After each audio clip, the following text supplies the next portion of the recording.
আজকে আমাদের বাসার সামনে বরফের যে স্তূপ পড়ে গেছে, দেখো কি অবস্থা হয়েছে। বরফে প্রচুর পরিমাণে বরফ পড়ছে।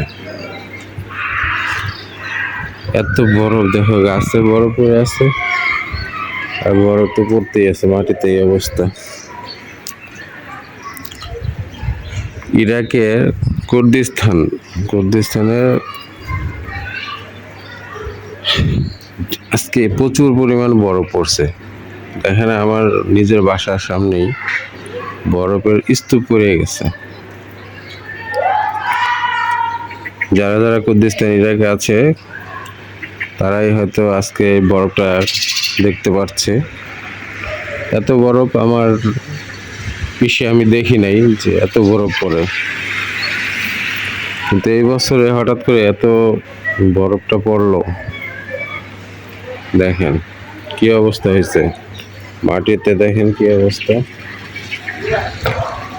গাড়ি ঘোড়ার কি অবস্থা।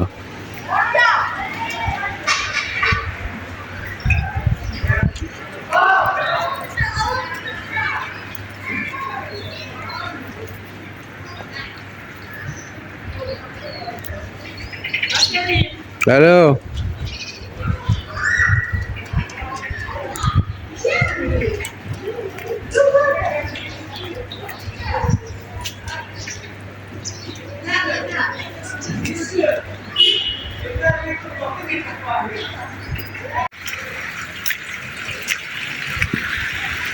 দেখেন বরফ পরে কি অবস্থা।